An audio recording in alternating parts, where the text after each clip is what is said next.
మీరు ఎప్పుడైనా చేతబడి చేసిన వాళ్ళ దగ్గర వస్తువులు గమనించారా? నా ఫ్రెండ్ ఒకడు చిత్తూరులో ఉంటాడు. ఆ డిస్ట్రిక్ట్లో చేతబడులు చాలా ఎక్కువ. ఆ చేతబడికి మావాడు కూడా బాధితుడయ్యాడు. ఇక్కడ ప్రాబ్లం ఎక్కడుంటుందో సొల్యూషన్ కూడా అక్కడే ఉంటుంది. కాబట్టి మా వాడిని ఒక కారు మాట్లాడుకుని హైదరాబాద్ నుంచి వాళ్ళ ఊరికి తీసుకెళ్ళాం.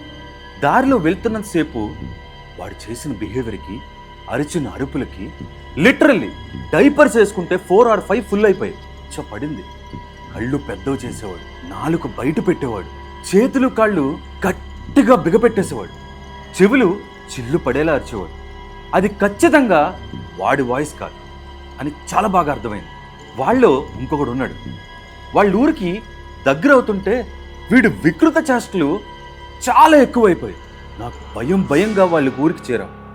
వెళ్ళి నెక్స్ట్ మినిట్లో ఇంట్లో కూడా అడుగు పెట్టకుండా ఊరి చివరిలో ఉన్న ఒక పెద్ద శ్మశానం పక్కనే ఒక చిన్న గుడిసెలో ఉన్న గంగయ్య దగ్గరికి తీసుకెళ్ళాం.